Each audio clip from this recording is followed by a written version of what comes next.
Welcome back to the Sidewalk, Skyline podcast. I'm your host, Kevin Rogers, and we're going to listen now to part two of my interview. Joining me in part two, we have John Engels, Kelly Johnson, Jazelle Johnson, and David Ritz, representing campuses from Vancouver to Quebec. Let's jump right back in right now. You think we're heading into a new age of conscience, where people are becoming much more sensitive in their conscience to what they believe is right and wrong.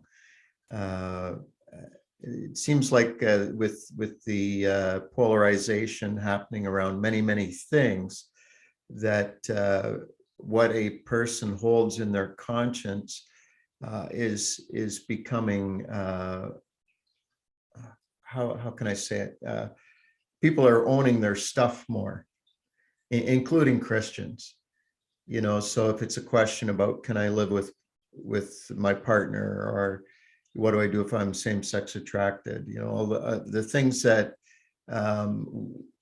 normally we would have had certain stock answers for growing up in the church, but people in the church and people outside the church, I feel like there's the buttons are being pushed everywhere to make people ask these questions about what is right and what is wrong. Or what are you finding in the population that you deal with? Is there a sharpening of conscience, or a dulling, or both?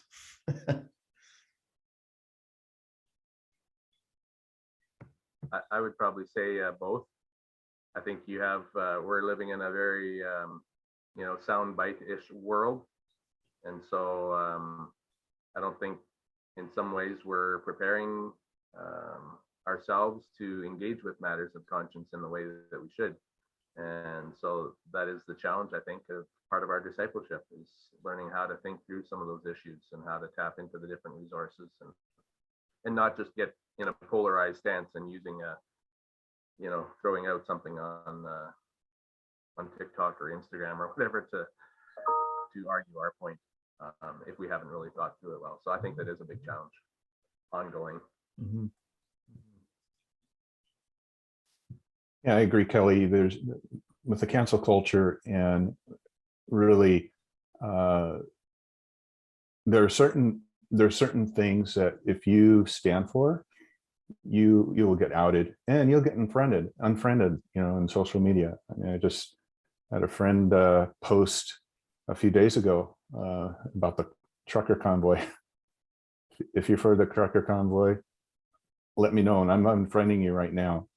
And even though, there's controversial issues like that, for us as Christians, we've got to be able to find that middle ground of being able to have conversation on both sides, and one that is not charged with hate, and is filled with the wisdom of the Holy Spirit, to have conversations that are not in the context of where our culture is going. And that's where Jesus would find himself, in between the Sadducees and Pharisees, polar opposites. And what he would say, would get them both arguing with each other from time to time.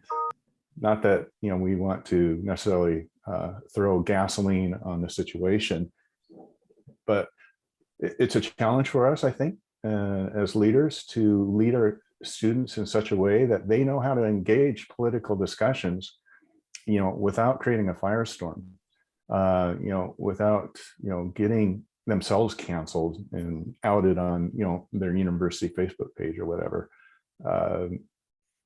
And so it's really, I think, on us to do the work of modeling it, but also informing ourselves of how we can, lead our students in a positive direction in this area of such polarization.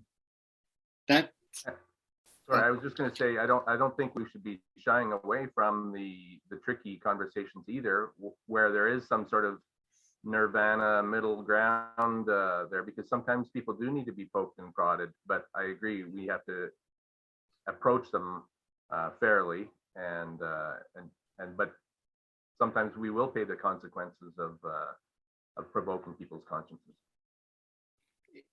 It's been a conversation I've had with a few students about that, where like just turn around and been like, so how long have you spent in prayer for a particular politician that you don't particularly care for?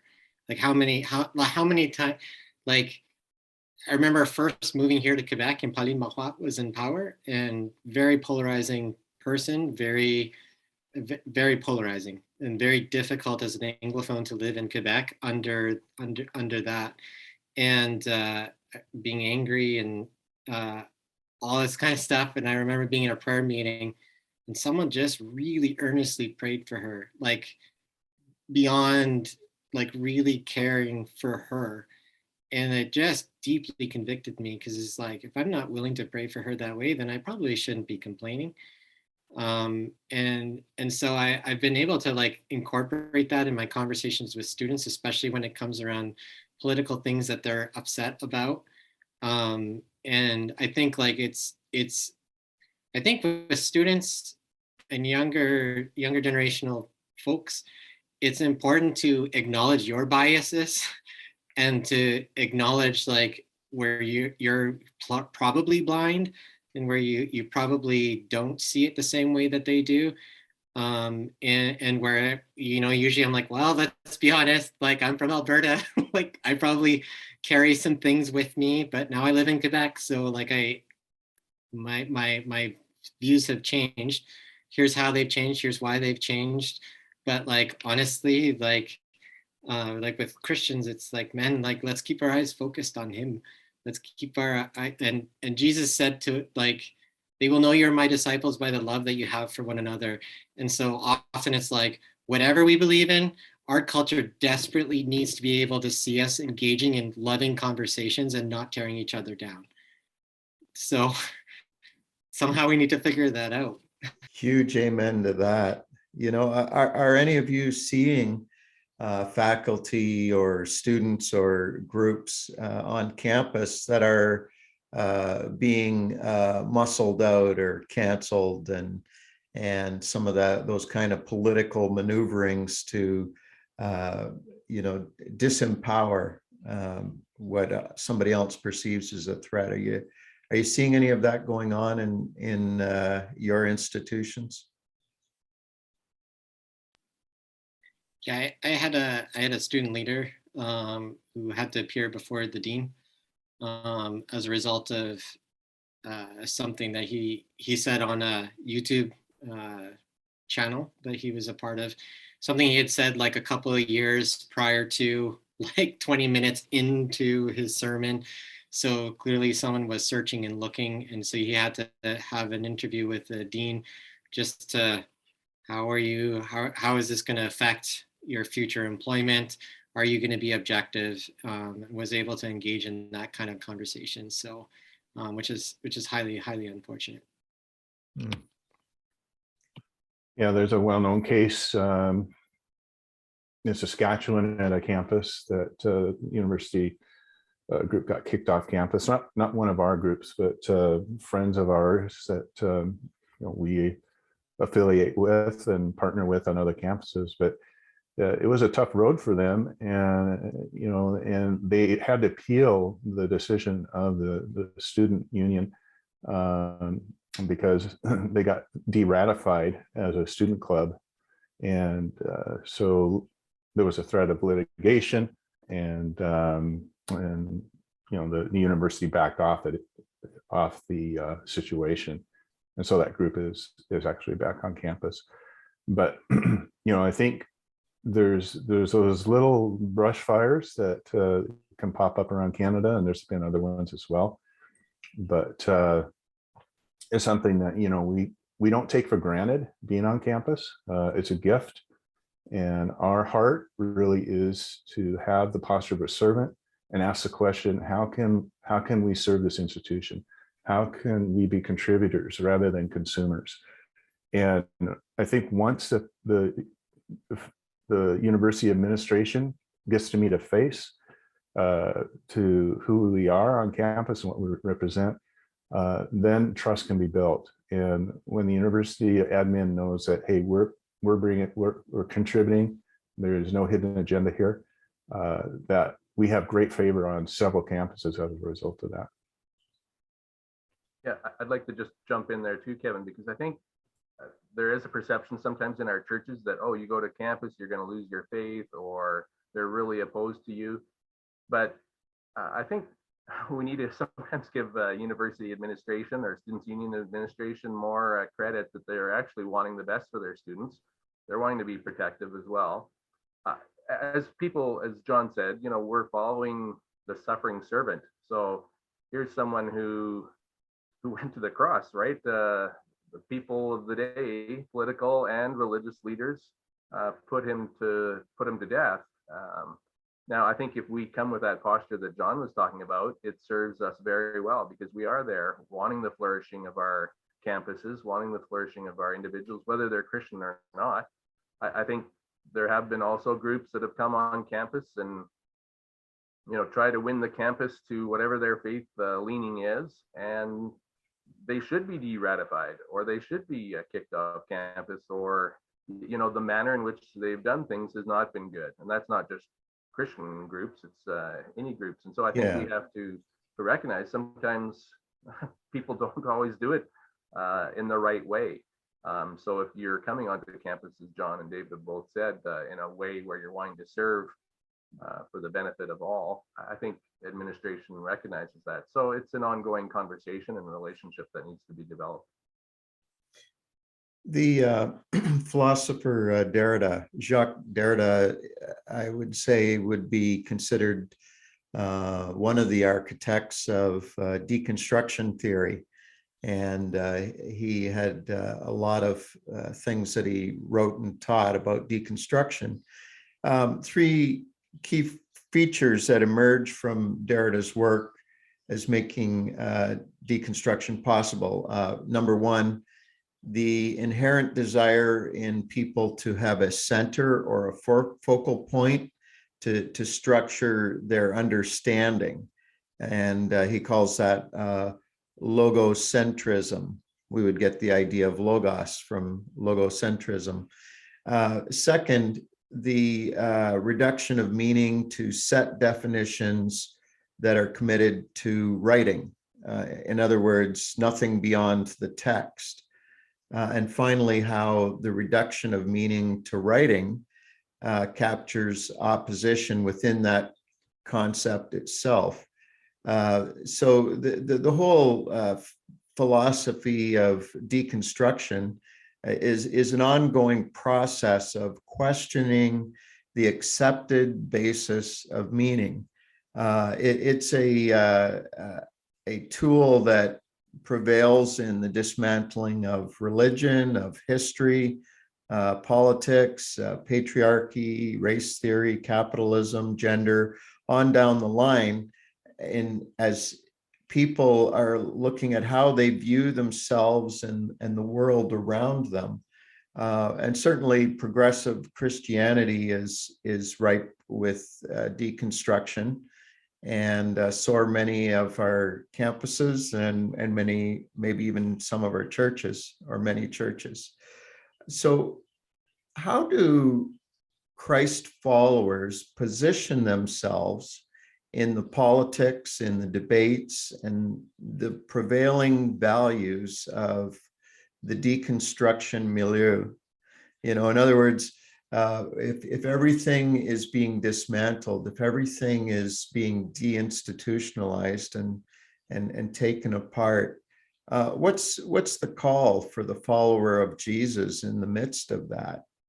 And are there things that are healthy for us to deconstruct?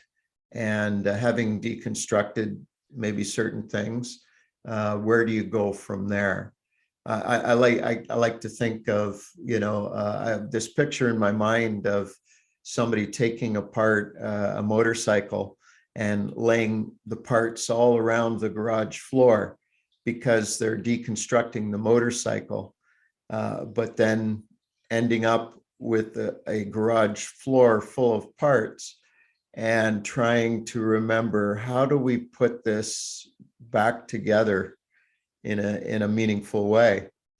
I don't know if everybody has thought about the reconstruction of something that works, something that helps. What are your thoughts on following Jesus in this environment that we're living in? It's a really interesting question.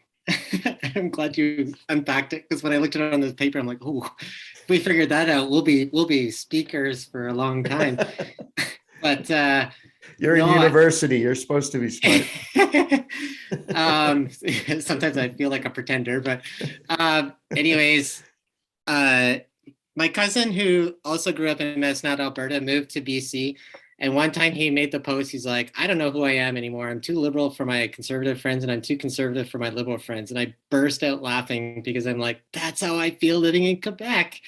And like deconstructing for me, like, I grew up with a strong bias towards Quebec, strong bias towards French Quebecers. Largely, I didn't know very many. I knew like one or two families. But then moving here and beginning to hear like all of the surrounding like cultural things that were happening, the oppression from the government and from the church, legitimate, like you're not getting a managerial position if your name is Pierre. So it's like, okay, so there was a legitimate reason for all of these things to happening. And it changed my perspective and changed my heart and the conversation and how I approach Quebecers and approach Quebec and what I think about learning French in Alberta in school. It completely shifted and changed my perspective to a very different thing. And like being here, talking with people about the oil sands in Alberta is always an interesting topic. So it's like, yeah, I know people who work in that industry and like their lives are affected by certain things. So in some ways, I'd say let's all just like move around to different parts of Canada for a period of a couple of years and change our perspectives. That's probably expensive and not necessarily practical, but I think it really is important to like recognize like where are my blind spots, like especially in conversations now, like how much am I mixing my like viewpoint politically with my theological views and spiritual views that actually shouldn't be interspersed. If I think it's time for civil disobedience, then I think it's time for civil disobedience as a Canadian, not as a Christian. You know what I mean? Like where I think sometimes we have to try and parse some of that out a little bit. And wasn't really able to see that until I like was completely displaced out of my culture of origin. And then I can look back in and I'm like, oh man, okay, so this is what it's like. So I think that kind of that's how I think of the answer to that. Yeah, politics, debates, prevailing values, and with all the deconstruction that's happening. It was kind of funny that I mentioned Derrida as an architect of deconstructionism. An architect is somebody who designs and builds something, and maybe that's an oxymoron to talk about an architect of deconstruction, but how are people doing in putting the parts together after they've dismantled? What are you seeing around the country and some of your other settings? For myself, the reconstruction, just realizing that we're always deconstructing. The New Testament was full of deconstructing what had gone on before. And so I think one of the most positive ways that I see people reconstructing is when they're doing it intentionally with others. So that's through our small groups, through, it's the question time there, that tough question Tuesdays or whatever that Jazelle talked about. Jesus is not, God isn't afraid of our questions. Come let us reason together. There's a lot, I think if we can nurture that curiosity and the approach of engagement, but doing it together and saying that, like I think somebody who's also talked, well, we don't really know the answer to that, but let's look at it together. So I think doing it in community is one of the great benefits of campus life.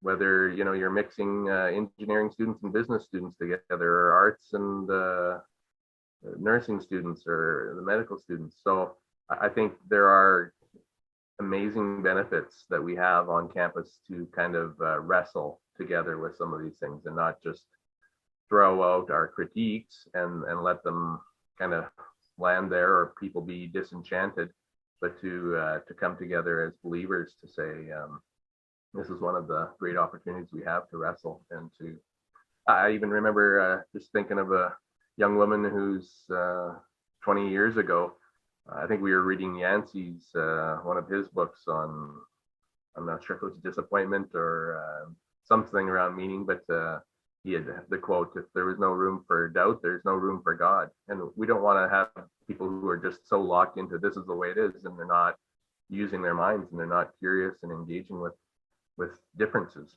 So yeah, campus is a great place to not only deconstruct, but to reconstruct, communities that are seeking to be faithful. Yeah, I think you're hitting on something really important there, Kelly. The place of humble community, right, where we learn together.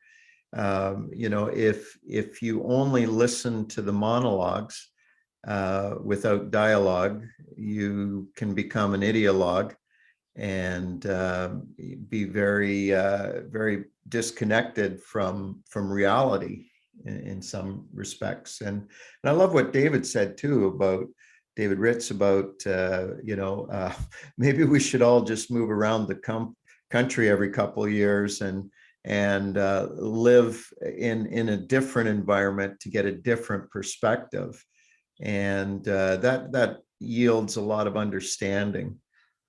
Seems like the words of the scripture ring true about that we need to be wise as serpents and gentle as doves. And I'm kind of curious too about the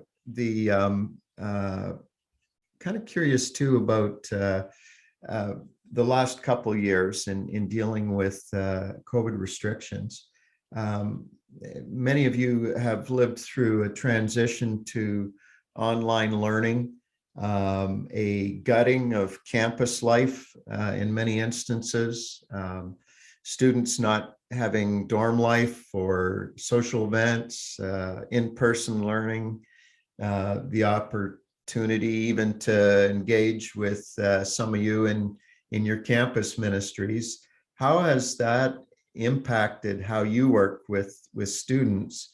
And if this is the year that all of these restrictions wind down and we get back to more of a normal experience of learning, how will these years have changed how we do school and how you do ministry? What was the Spirit saying to you during this past couple of years about the road ahead?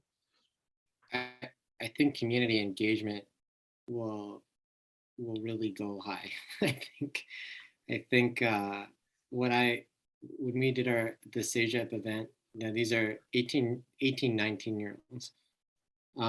I saw an interaction with our volunteers at the event, unlike what I had seen at other events, where just really craving like people and relationship, and like just, I had one guy confess his destroying of couches on the campus and apologizing to me for it, and I was like, it's okay, man, like, no, I'm really sorry. Like, okay, you're forgiven, my son. But just a real like a genuine, like, I want to get to know you, I want to know, like hey, physical people, this is amazing, and I think it'll help be able to provide this space for community. And I think, like, I hope that there'll be a lot less of this in person and a lot more like face to face. I think someone had said in their youth ministry they were seeing students that weren't even getting social media profiles and not even getting smartphones anymore, opting to just be completely disconnected because it's just so much online that they're just like, I'm done. So it'll be interesting to see how that changes and shapes ministry in the next little while, and to see like how that changes things. I think we all thought it would be cool to do online stuff before COVID, and then after it's like, if we don't do Zoom again, I won't be upset. So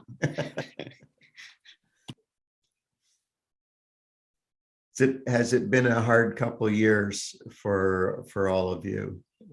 How have you made it through? And again, back to this question of how do you envision the future being different when there is a regathering and a more of an in-person, face-to-face? Yeah, so for our campus at Ryerson, we've been shut down since March 13th, 2020, and we have not been on campus ever since.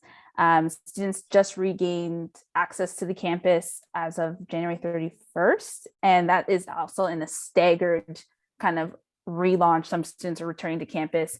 So the fourth years and third years are coming back, and we joke a lot about how some students don't even know what's going on themselves. Some programs have said it's up to the teacher, it's up to the professor on what classes will return in person. So, and at what capacity for the remainder of the semester. So us being online for the last 2 years, almost 2 years, has been very difficult and challenging in some ways. Reaching new students when we had campus campus fair day, when students would just come to your desk and reach you. Now we have to, be marketers and video producers and content creators and graphic designers, and just to reach students and let them know like, hey, we're here, and just utilizing those skills. And some of us are like, yeah, well, I didn't come from a traditional background in ministry. So I was in creative industries and I'm like, oh, this is my bread and butter. I love marketing. I love content creation. Whereas, for some, could have been a very hard struggle to learn and adapt and try to do video production and Zoom and online. So I can see that there was a lot of challenges. We just took it as a challenge that we were willing to take. We knew it wasn't going to be easy. We knew our numbers would drop. And so it did. We very much had a small group of core people that students who've come back regularly. So we've done the Zoom. We actually have done so many different things online, just trying to keep it fresh and new. That it's funny how many things we've tried. We've done Instagram Live, we've done YouTube Live, we've done YouTube Premiere, where you just drop the video for our services, and even just right now, instead of using Zoom, we've actually used Gather for our weekly living rooms, which is our Bible studies and just our socials. And we just did a social a couple weeks ago, and we were just doing a games kind of night online, and we were just hanging out, and we had someone who figured out how to embed old school, I'm talking about like bootleg arcade games, like old school, when Mario wasn't even online, they found a bootleg version and put it on this website. And there were students who were hanging out like long before the event ended, 30 minutes just playing, hanging out with each other. And Dave and I just laughed because we're like, they could play this on their own. Like, they don't need to be here. But what they're really craving is the community. What they're really craving is being with us. And it was honestly so honoring for that students felt like they could be here and feel like we are a family, we're their friends, and just hang out and not feel like they could go. Because in person, it's a lot harder to just leave a gathering that you're not really feeling. Whereas online, you can just click the exit button and just say, I lost connection. So sorry, I couldn't come back on. So we you heard those excuses. It's just, so just kind of just trying to keep things fresh online has been challenging, but also we've noticed that students are yearning for that connection. So kind of maintaining spaces where they can do that online has been huge. With Ryerson being a commuter school and the future being unknown, I think COVID has proven to us that we can't just rely on in-person connections. We have to kind of continue to make a space for us reaching students online. So online presence is going to maintain in some capacity, whether we are just live streaming our services, whether we are offering our living room studies online as well. those are going to continue to expand, because we know that schools are going to try to adapt, because COVID could happen, something like COVID could happen again. So how do we, stay ahead of the curve in a sense? So so one of the things that we're continuing to think about is how do we do that, and how do we still engage a population of students that might do distance learning in the future. I think for any of you that are married, you remember the difference it was between dating that person and then actually living in the same house together and learning to do life together. And as a young couple or newlyweds, you had an adaptation of how you live to now live in this relationship with this person. And then if you've had the experience of having children, then you know that there's much more that is demanded of you and expected of you, and a reorientation of your life. And it seems to me like in the COVID years, we are learning an adaptation in our relationships. We are learning that it's not the same as when we were, using that analogy. It's not the same as when we were just dating. It's not the same as before we had kids. There are new responsibilities, there are new pressures, new things to grow into. And while none of us are futurists, I think it's always an interesting question to at least be thinking, where's this leading us, and how are we going to live differently on the other side of this? So really appreciate all of you and your openness to that kind of question. John, I think you had something on your mind there. Oh, I was just thinking about, what's on the other side of this pandemic. Is that kind of what you're getting at? Yeah. And I think from really what I've been reading and the podcasts I've been listening to, in the sense I've had since the very beginning of the pandemic, is that there's going to be such a yearning and longing for community among this generation like we've never seen. Historically, you might call that revival. It's something that I don't think we should be surprised at, that could happen. Back in the era of the Spanish flu, in the 1918, 1920, 21, right in there, the 1920s were known for being the roaring 20s. Right after the pandemic, we could be in a similar spot. There would be both good and bad with the roaring 20s. And we can imagine what that could be about. But I think some of the things that could happen after the pandemic, from what I've been reading about, is that there's gonna be a surge in probably job opportunities and people getting jobs again. The economy could turn around. I mean, this is best case scenario, right? But looking at the past pandemic, there's a huge mass of savings happening financially right now. The stat I read was that in 2020 there was about in 2019 Canadians had saved $18 billion. In the pandemic in 2021, it had gone up to 212 billion. So from 18 to 212. 212. Wow. And so there's a lot of capital that is being built up.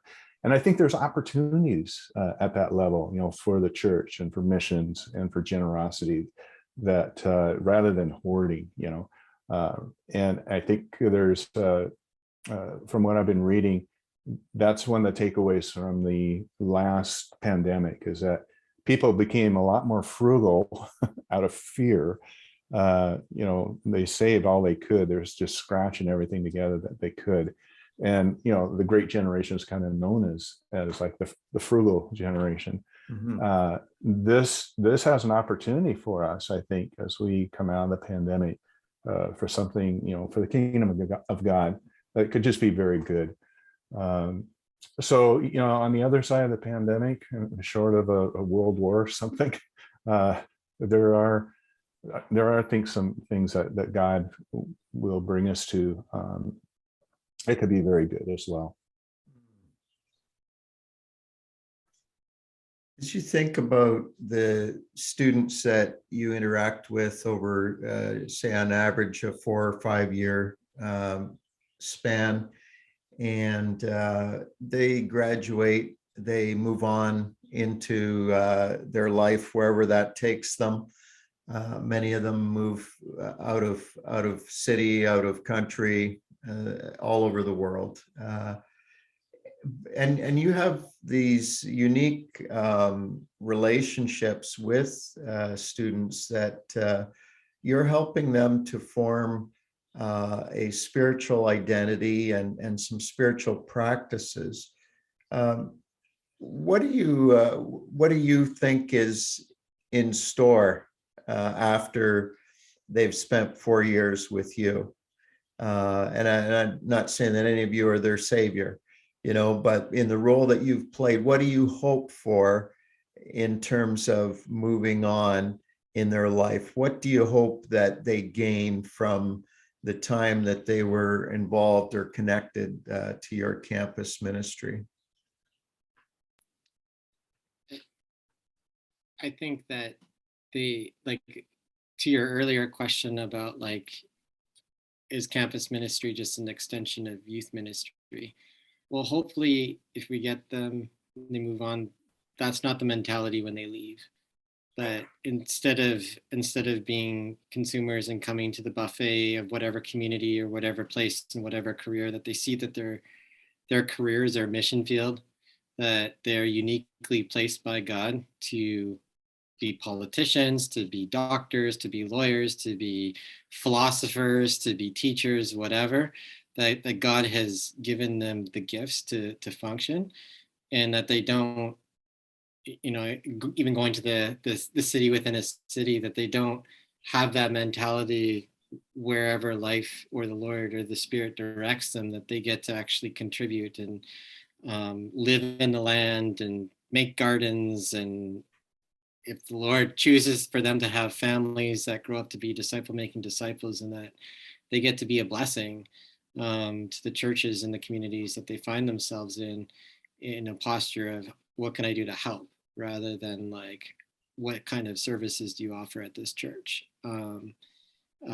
Some of them maybe can be part of church plants in closed countries, or especially with international students. I mean, how amazing would it be to see a mission force of the 100,000 international students that come to Canada and that can be sent out into the ends of the world? What an incredible vision for ministry that could be. So and here, I would love to see Quebecers meet Jesus and become a mission sending force to the Francophone world that so desperately needs gospel presence in the French speaking countries of Africa, in Belgium, in France, in Switzerland, and those kinds of places that need missionary presence and gospel presence there. So some of you got to where you are because somebody else was on campus to nudge you along in your faith journey, and now you're doing something very much alike. And so thinking about where they're going, what are you hoping for?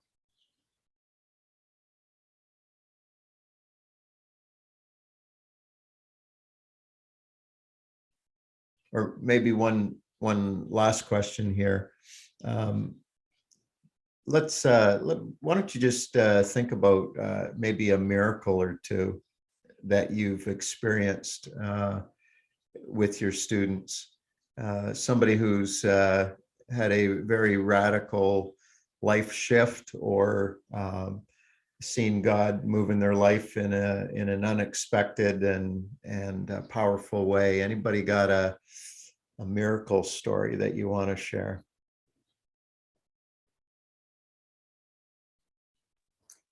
I can share one. So we had, this is when we were on campus actually, but this connection kind of extends to today. So when we were on campus, we had one of our student leaders who was serving as, worship leader, and he was on his way to camp, on his way to our service to prepare. And he ended up meeting with a friend who was a high school friend that he hadn't seen and didn't even know that was at Ryerson at the exact same time as well, in the same year. And they connected, and he was like, "Hey, where are you going?" And he's like, "I'm heading to Lifeline. You should come." And he was like, "Okay, sure." And so that kind of is the beginning of that story. But this student had, kind of lost his faith on the journey to coming to Canada, and and him moving here, and I kind of met with the wrong type of friends and friends groups, and had this friend that was one of our student leaders, but they kind of lost contact. And so, kind of when you lose your Christian group, then you kind of sometimes lose your faith at the same time to use your community. And so for him, that was the case. And he came to Lifeline and hadn't stopped coming since, and we didn't even know his full story until it unpacked later on. And now he's in a master's program at Ryerson, and so much so forth that this man had lost his faith, came to Lifeline, started to regain his faith back, and we have no clue what's going on. He graduated and was commuting from Scarborough to St. Catharines to go to his job, which is crazy. It's a massive distance, going 2.5 hours for work, and would stop and make the opportunity to come to Lifeline, and would say, "Hey, is Lifeline meeting up this week?" And he would come in on those days as well. And just the fact that, someone who would make that long commute for work would make the excuse, "I'm exhausted, I'm tired, I don't have the energy, I'm too busy," but made time to come out to his church, as he has in his own words, which is awesome, because we had no clue if he was connecting to another church or kind of getting more. This person was very shy, didn't say much, so we didn't really know much of his story until relationships started to build a lot more, and getting to know him, finding out that Lifeline was his church, the only place that he was connecting, and the only place that he had regained his faith in God. And sure enough, this student is now a master's student at Ryerson, and still connects as an alumni. We just met with him last night and talking about how to engage his Muslim friends and talk about faith, and how to talk about how Jesus is the only way. And it was really cool just hearing his story. And so when you say, where do you see this going, I think one of the key things for us is empowering our students to be leaders in their own respects, to not have to depend on their pastor to show up and kind of teach and tell them exactly what they need to know, to spoon feed. One of the things that we say at Lifeline, we want them to chew on scripture themselves, to taste and see the Lord is good, but also to read and mull on scripture, and to learn about God for themselves. Of course, community is important, to do it in community, and as iron sharpens iron, but also to be empowered that they can also share and be a witness to their friends and to their family. So, and as you said, David, Ritz, in their respects of careers, when they go into the workplace, how do they take Jesus with them? I think that we think of spiritual life. I think sometimes students think of spiritual life as something separate that happens on their Tuesdays or their Sundays, and that's their spiritual group. But spiritual formation is everything, their entire bodies. And how do we live out Christ in our every single day that brings people in? It's attractional, that it's so salty that people want more. And so that's what we want students to kind of leave with from Lifeline, is to be salt, like literally salt in their respects wherever they go. And if they're going to be engineers or nurses, social workers, journalists, creative content creators, how do they bring Jesus with them and not put it on the side, without being, as in our world right now, too pushy or wanting to be so accommodating or so accepting of everybody else, but neglecting that, their faith and where they stand. And so empowering them to be leaders in their respect, but also to take and bring Jesus into their lives so that others can taste and see that the Lord is good. That's excellent. Miracles on campus. Who's got another story? Well, I've got a few stories, but hey, which one should I pick? Been doing this for 38 years, long time. But I think of a former apprentice. We have apprentices that go through campus ministry training and discern, where the Lord may be taking them. And in the apprenticeship, they do a head, hands, and hearts approach to ministry. So they get the practical skills, and they also get practical theology and a mentor, to help them along.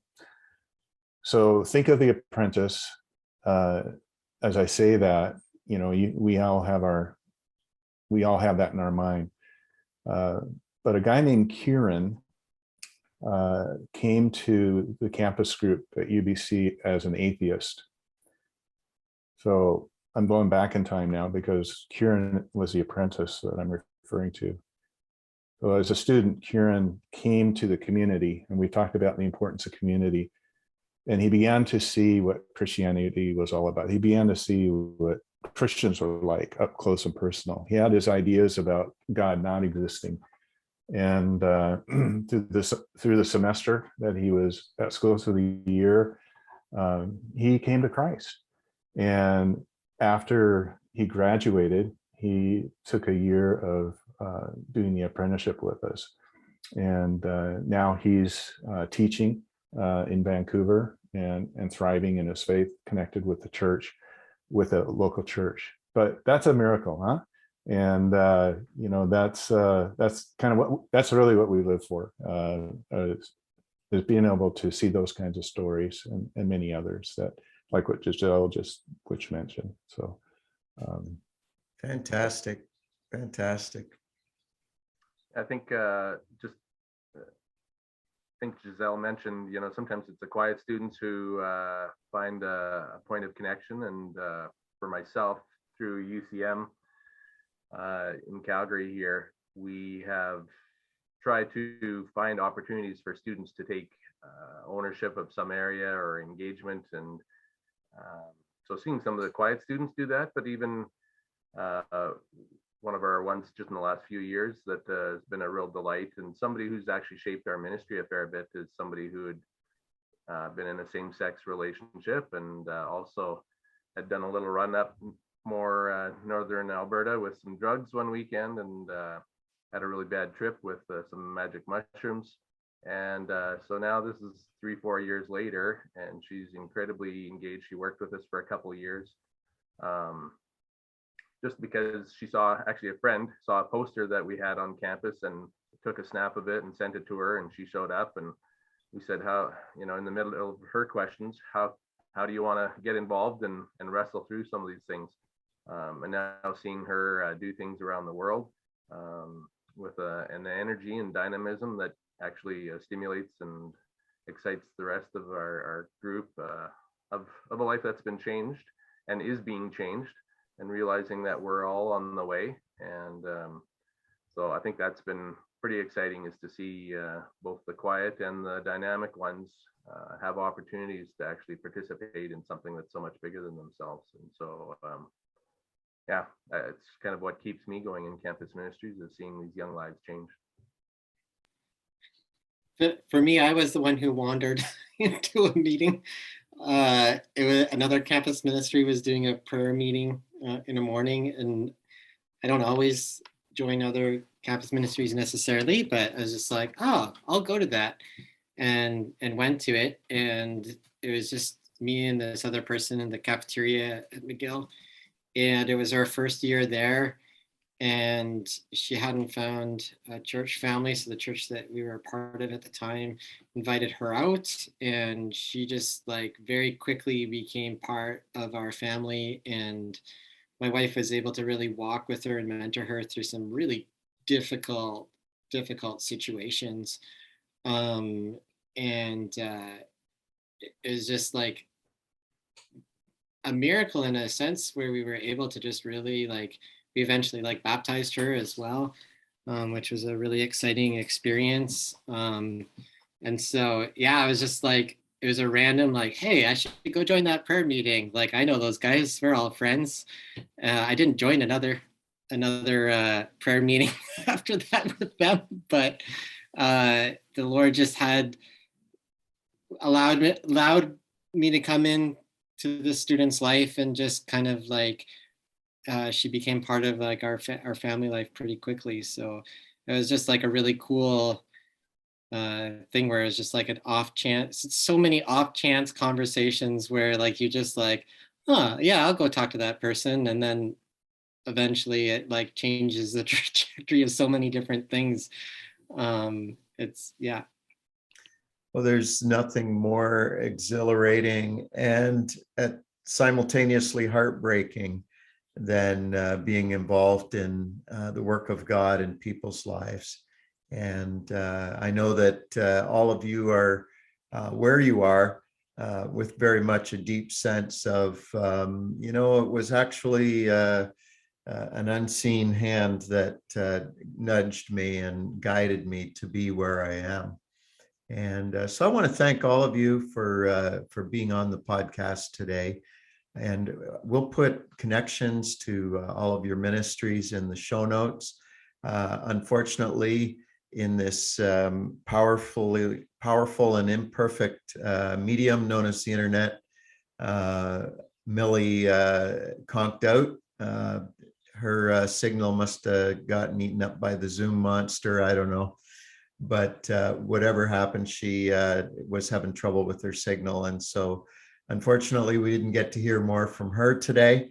But there are so many people that share your heart and your burden. And so glad to have this conversation with you today. And maybe in another couple of years, some of us can gather again and just talk about how in the post-COVID years, the open doors that God provided. So thank you all for being on today, and we'll look forward to getting this edited and out there for other people to hear your words of wisdom. You're all so wise. God bless you. Well, I hope you enjoyed that conversation with such amazing campus workers from across Canada. Do you know that in the Serve Campus Network, it's a network of campus ministries, that across Canada there are 225 countries represented at our university campuses? Did you know that there are 2.1 million students and 280 campuses? Well, there's a lot of good things going on, but there's certainly room for more. And if you're interested in establishing some ministry on university campuses, get in touch with me and I'll do my best to get you hooked up to some good options. On our next episode, we're going to Montreal, and I'm going to be talking with Patty Miller, Cal and Chrissy Cron, and Jenna Smith. There are some amazing ministries happening in Montreal in the downtown core, and we're going to hear about some of those. And when we think about Jesus and the love that he had for his city, Jerusalem, he loved it so much that he wept over it. And Jesus loves Jerusalem. Well, Jesus also loves Montreal. And I know that that's true because he's put some incredible people in that city who love Jesus with all their heart and love Montreal in an amazing way. So come back and join us for the next episode. Until then, I'm your host, Kevin Rogers. Keep one ear to the sky and one ear to the ground in your city. This is Sidewalk Skyline Podcast.